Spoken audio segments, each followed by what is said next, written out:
नमस्कार, जय हिंद, वंदे मातरम। एक बार फिर से आपका बहुत बहुत स्वागत है हमारे YouTube चैनल के अंदर।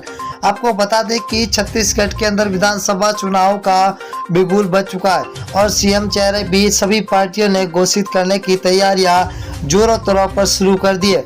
अगर हम बात करें 90 सीटों की, तो 90 सीटों पर अब की बार किसकी बनेगी सरकार, क्योंकि बात करें वहाँ की जनता की, तो वहाँ की जनता ने अब की बार कैसा मूल्य बनाया है। परंतु आपको बता दें कि कांग्रेस ने अब की बार अपनी रिपीट सरकार बनाने का दावा पेश किया है, तो वही बीजेपी की ओर से डबल इंजन की सरकार बनाने का दावा पेश कर दिया है। चुनाव से पहले सी वोटर सर्वे और फलोदी सट्टा बाजार ने 90 सीटों का सबसे बड़ा ओपिनियन पोल सर्वे जारी कर दिया।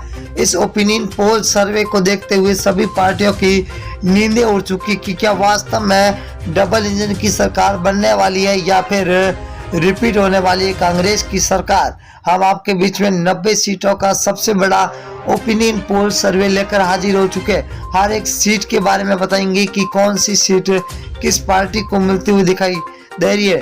90 सीटों का सबसे बड़ा ओपिनियन पोल सर्वे जारी हो चुका है। बने रहिए हमारे साथ और वीडियो को अंत तक जाइए।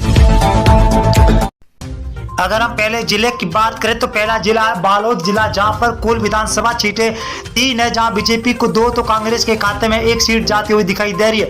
वही जिला है बलरामपुर, जहां पर 2 सीटें है, बीजेपी को 1 तो कांग्रेस के खाते में 0 सीट जाती हुई दिखाई दे रही है। अगला जिला है बस्तर के अंदर 3 विधानसभा, जहां बीजेपी को 2 तो कांग्रेस के खाते में 1 सीट जाती हुई दिखाई दे रही है। अगला जिला है धमतरी के अंदर 3 विधानसभा, जहां बीजेपी को 2 वही कांग्रेस के खाते में 1 सीट जा रही है। तो दुर्ग जिले के अंदर कुल विधानसभा की सीटें 6 में से बीजेपी को 2 तो कांग्रेस के खाते में 4 सीटें जाती हुई दिखाई दे रही है।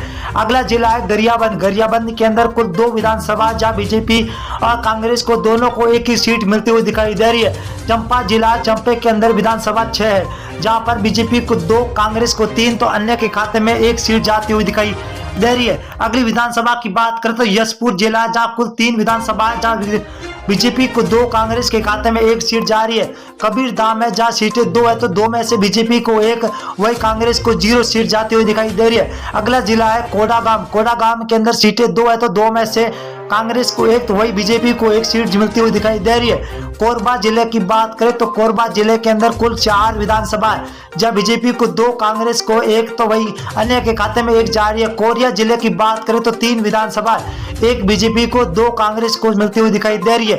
अगले जिले की बात करें तो महासमुंद के अंदर 4 विधानसभा, जब बीजेपी को 3 कांग्रेस को 1 सीट मिलती हुई दिखाई दे रही है। मुंगेली जिले की बात करें तो 2 विधानसभा, जहां बीजेपी और कांग्रेस को 1 सीट मिलती हुई दिखाई दे रही है। अगले जिले की बात करें तो नारायणपुर है, जहां 1 विधानसभा है, 1 में से 1 कांग्रेस के खाते में जाती हुई दिखाई दे रही है। अगर हम रायगढ़ की बात करें तो कुल सीटें 5 है, 5 में से बीजेपी को 2 कांग्रेस के खाते में 3 सीटें जा रही है। अगर रायपुर की बात करें तो रायपुर के अंदर 7 विधानसभा सीटें, जहां बीजेपी को 4 तो वही कांग्रेस के खाते में 3 सीटें जाती हुई दिखाई दे रही है।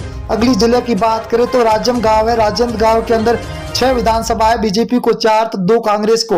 वही सुकमा की बात करें तो 6 विधानसभा है, 1 में से 1 कांग्रेस को खाते में जाती हुई दिखाई दे रही है। सूरजगढ़ की बात करें तो सूरजगढ़ के अंदर 3 विधानसभा, जहां 2 बीजेपी को 1 कांग्रेस के खाते में जाती हुई दिखाई दे रही है। सरगुजा की बात करें तो 3 सीटें, 3 में से बीजेपी को 1 वही कांग्रेस को 2 सीटें मिलती हुई दिखाई दे रही है। अगला जिला है कांकेर, जहां पर 3 विधानसभा है, बीजेपी को 2 वही कांग्रेस को 1 सीट मिल रही है।